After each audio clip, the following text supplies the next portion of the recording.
Welcome back to When Harry Met Board Games. Today we continue my top 100 board games of all time, covering games number 70 through 61. We're not going to waste any time. We're going to get straight to it with my number 70, which is Ganz Schön Clever, designed by Wolfgang Warsch. And Ganz Schön Clever is my favorite roll and write game of all time. You're not going to find any other roll and write games for the remainder of this list. And it is probably the most abstract of all roll and write games out there. This game has no semblance, no hint, no attempt of making this game thematic. Basically, the sheets of paper that players are working on consist of 5 different areas, color-coded, each corresponding with 5 different colored dice that players are going to be rolling throughout the game. On a player's turn, they're going to roll the dice. They get up to 3 rerolls. With each roll, they're going to select one of those dice. They're going to mark off or check off one of the boxes according to the colored die that they chose and the number that they rolled on that die. And basically, each of these sections, they score points for you in different ways, and they grant you different advantages. Ultimately, you want to do okay in each of the 5 areas, but obviously, as the dice are rolled and according to what you roll, you're going to focus more on some sections than others. The cool thing about this game is that underneath some of these boxes, you have these special bonuses that you can accomplish when you fill out said box. And it can happen during the course of the game where you trigger one bonus that triggers yet another bonus that triggers another, and all of a sudden you got this crazy combination that unlocks so many bonuses for you, checks off so many boxes, and scores tons of points for you at the end of the game. Really cool. I like this game. My favorite roll and write game, my number 70 game of all time, Ganz Schön Clever. And by the way, Ganz Schön Clever was on my list last year. It actually ranked number 99. It just barely made it to the top 100. This year, it has bumped up. I think part of the reason why is because of its sequel, which I played this year, Twice as Clever. I kind of lumped them both up together, having a hard time deciding which one I prefer, but they're both excellent. Number 70, Ganz Schön Clever. Now we move on to my number 69 board game of all time. And this game here is new to my list, and that is Rise to Nobility. And Rise to Nobility here is one of the more obscure games that I have in my collection, and I have a good amount of obscure or less popular games. And I'm so glad that I stumbled onto this game. This game is basically a worker placement game where your workers are dice placement. And I thoroughly enjoy dice placement. And you have your board, which basically consists of the fantastical realm, the world that you're living in. And that's divided into a bunch of sections in the center that correspond with the 5 different guilds, the color-coded guilds that you'll find in this game. You also have a section for your port where you can trade resources. You have a section for your city council where you can negotiate with them in order to earn their favor. You have a location for construction so that you can build houses, and you need to build those houses because those houses on your section of the city are going to be used to accommodate potential visitors. And you have a section in which you can go to the cavern and try to recruit those visitors to come to your section of the city. And all of these visitors, they're from different fantastical races like elves and dwarves and orcs and goblins. And basically you're trying to get them to live in your part of the city. I like the variety in the dice placement. I like the cube pushing that takes place in order to acquire cubes that do so many things for you, including meet the needs and demands of the visitors you're trying to bring or lure into your part of the city. They help you win favor with the council members. So many things these cubes do for you. My number 69 board game of all time, Rise to Nobility. And now we move on to my 68. And this game is also new to the list this year. And it's Tiny Epic Pirates by Scott Almes and Gamelyn Games. Another Tiny Epic game on my list. I'm a big fan of the franchise. I'm a big fan of the philosophy behind these games. I love the fact that they're so portable, so small, and at the same time, they pack a punch. There's a lot going on here. Now, this is a pirate-themed game. I'm a big fan of the pirate nautical genre. And this game here, basically, the interesting part of this game, that what makes it different from some of the other games, the other Gamelyn Tiny Epic games, is the fact that there is a modular rondel here that players are manipulating. So basically, you're going to populate this randomly at the beginning of each game, the wheel here, and each of these triangular spots here has a space for a tile to be placed there, and these tiles correspond with the 5 different actions that players can take. And throughout the game, you're going to make the choice whether or not you want to move to the next spot on the rondel and trigger that action, or if you want to use one of your crew members, take them away from the part of the ship that they're currently working on and place them on that next spot in clockwise order in order to jump over it and go to the next spot after that. So you can trigger that action. And you have 3 crew members. So sometimes you're able to skip up to 3 actions in a row if you really want to get to a particular action. But you have to be careful, because having those crew members in each of these sections is very valuable to you, because it gives you additional cannons for when you are attacking. It gives you additional money for when you extort ships. So you really want to factor that in. So that's really the heart of the game from a mechanical perspective. But a lot of it is just the thematic fun of being a pirate and plundering ships for their booty and avoiding the Navy ships and going to different islands and burying your treasure. That's actually the end game and winning condition. The first pirate to bury their 3 of their treasure is the winner of the game. So first of all, you're trying to acquire that treasure, and second of all, you're trying to actually bury it successfully in different islands in order to be the winner of the game. I like this game. It plays well solo. I've heard people say that it's not such a good game solo, but I've enjoyed it solo. And I've only played this game a few times, so I think it has lots of potential to climb up on the list. My number 68 board game of all time, Tiny Epic Pirates. And now we move on to my number 67, and it's another new game to my list this year. So there's a sequence here, a series of several consecutive new games and a few more to come. And my number 67 is La Isla, designed by Stefan Feld. And this is one of Stefan Feld's lighter games, but I really like it. First of all, I think it's one of his prettier games. I'm not saying it's a gorgeous game, but it has nice colors and nice art to it, which some of Stefan Feld's games, unfortunately, that can't be said. And in this game, basically, it's kind of like a stock market simulation, because players represent explorers going to La Isla, and they're trying to discover all of these rare animals, these rare creatures. But as the game progresses, you're gonna partake in a set collection of all these different creatures, and you're gonna gain tokens for them.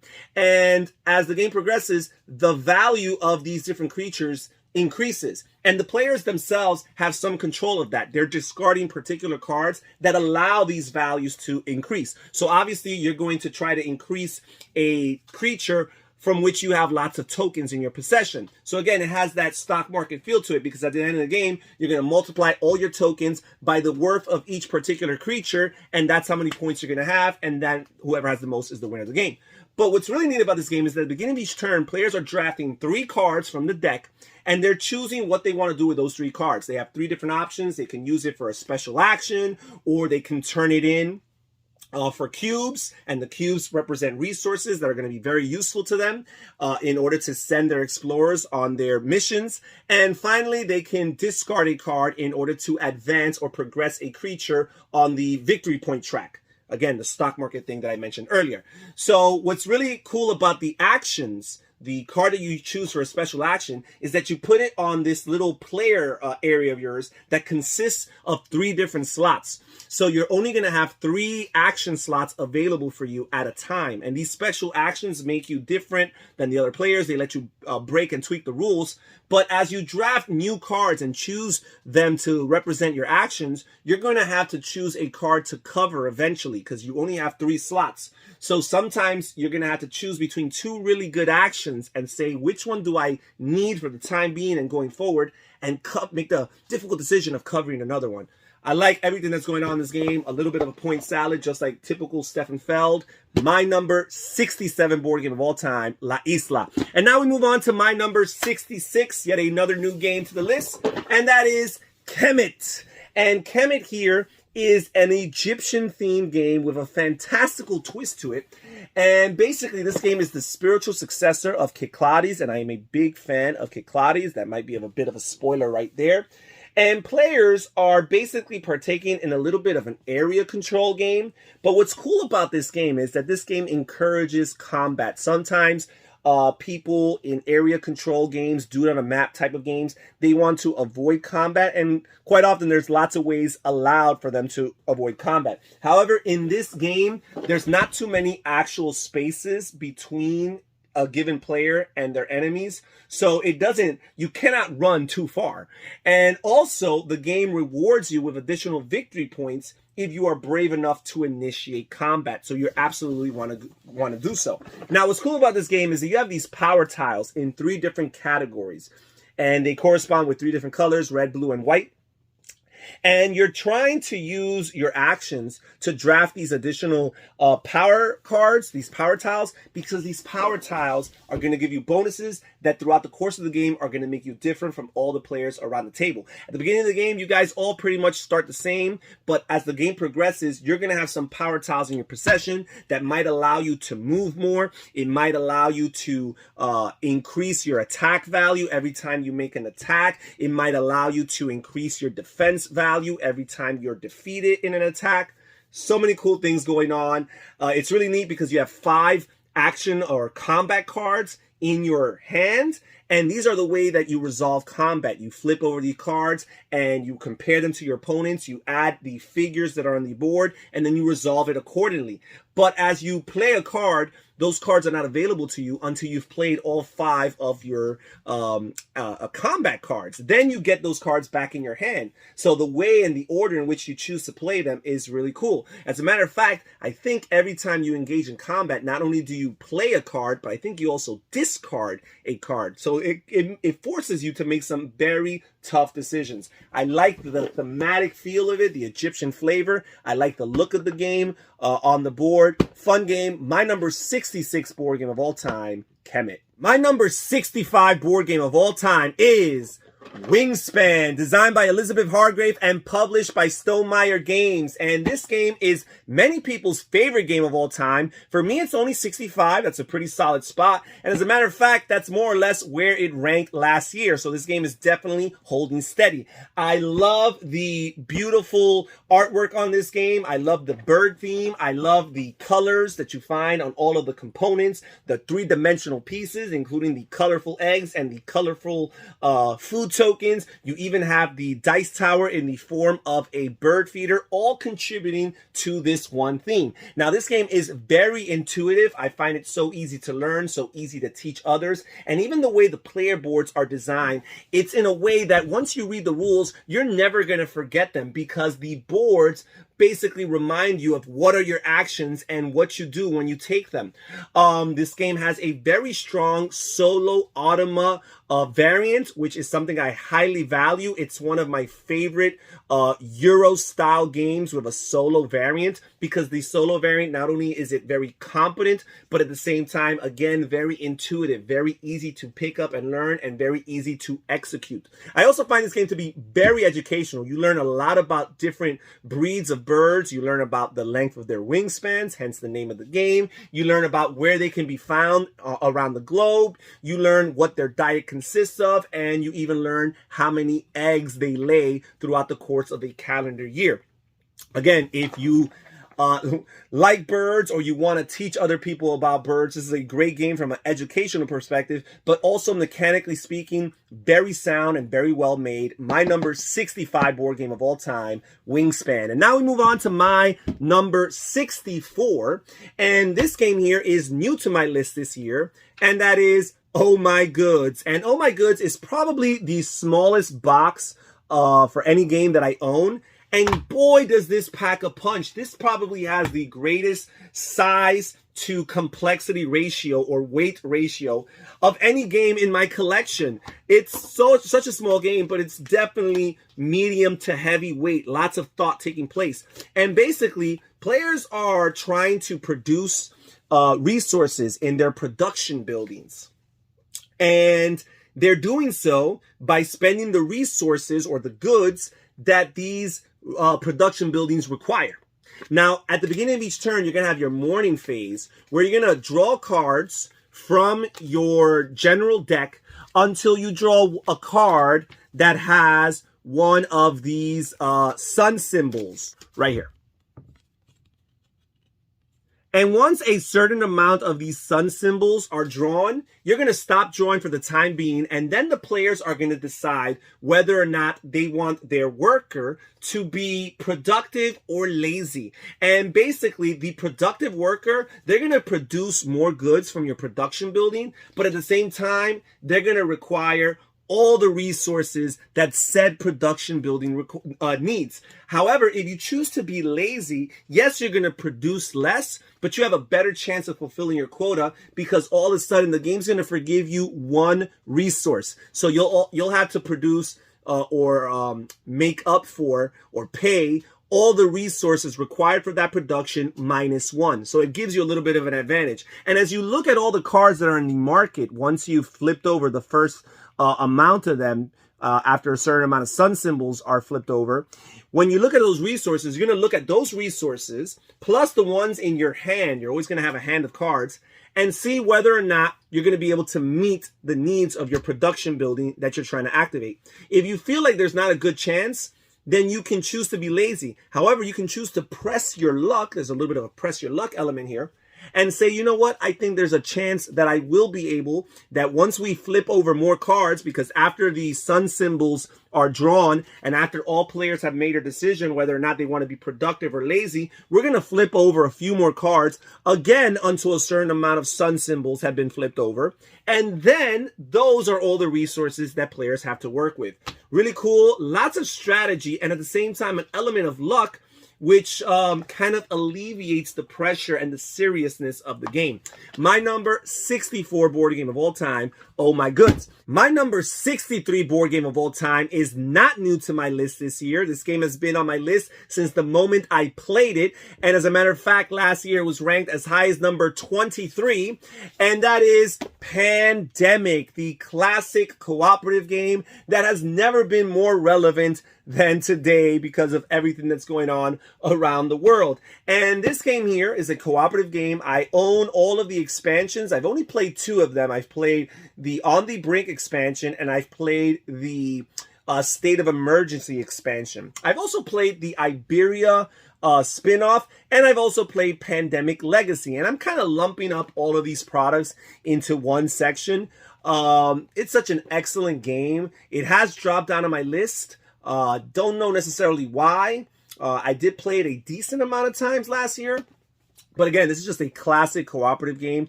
And yes, the base game might not be alone to keep it there, but once you add the expansions and all that they have to offer, and again, the spin-offs and the legacy versions, such an amazing experience each time I play this game. My number 63 board game of all time, Pandemic. Now we move on to my number 62, and my number 62 was also on the list last year. It was ranked number 54, so it's holding steady. It hasn't dropped off too much, and that is a Game of Thrones, The Living Card Game, co-designed by Eric Lang and by Nate French. And I'm a big fan of Fantasy Flight and their LCG games, their living card games. And this game is no exception. This is a game for 2 to 4 players, completely competitive. Each player takes on one of the houses of Westeros, and they build their deck accordingly. And each deck and each house is going to have its strengths and its weaknesses. I haven't dabbled too much into actual deck construction. I've only played the base game and with the cards that are contained therein.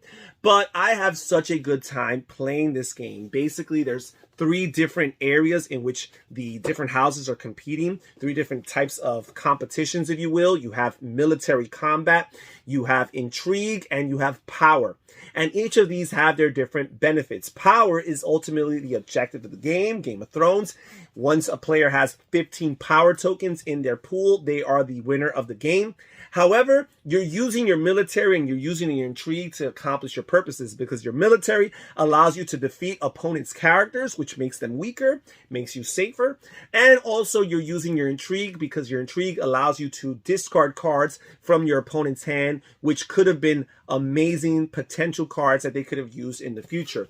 I like it for the thematic integration of this game between the different event cards that players play, or plot cards, I should say, at the beginning of each round or each turn. And the way that different characters, their strengths and their characteristics and their traits, the way they correspond with the actual characters from the novels and from the TV series.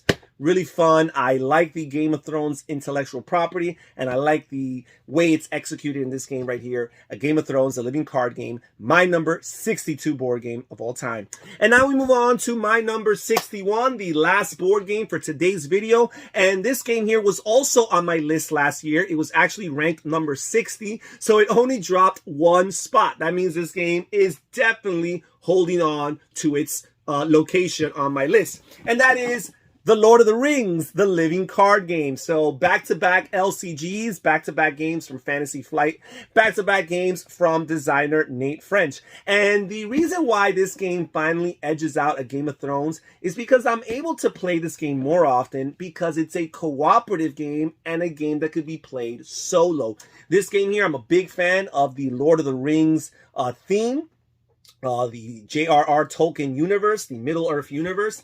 And this game here, basically, players are going through different quests, and they're playing their cards as efficiently as possible in order to go through these quests. They have their different characters that they're trying to recruit, and their characters are going to give them different benefits. They're going to give them willpower, which is going to be very helpful for questing, and ultimately, you're going to have to be successful in your questing in order to make progress in each of the 3 different parts of your scenario that you're trying to accomplish. But your characters also give you additional things like combat points and shield defense so that you can fight the different monsters and bad guys that you're going to be encountering throughout the course of these scenarios.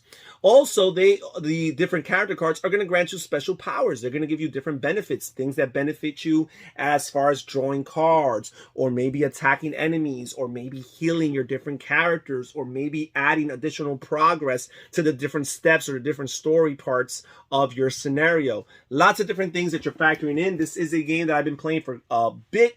I've been playing for many years now, so I have dabbled a little bit into deck construction, but at the same time, I've only played the base game, so I just kind of mix and match some of the different factions to my convenience in order to try to build the best deck possible. Even so, I don't do very well. I'm not a good player at this game. I do have to make lots of modifications in order to really make the game easy. The rules do suggest some variants to make the game easier, and I apply those as well as some additional modifications of my own. But I really like it for its theme. I like it for its mechanisms. My number 61 board game of all time, The Lord of the Rings, the living card game. And that's it for today's list, folks. Thank you so much for joining us here at When Harry Met Board Games. Please comment down below and tell me what you think about this particular set of 10 games. I'm interested in reading what you guys have to say. And don't forget to catch us next time in a few days as we continue my top 100 board games of all time, covering games number 60 through 51. Well, guys, I'll catch you guys next time. Take care, stay safe, stay healthy, and have fun gaming. Bye-bye.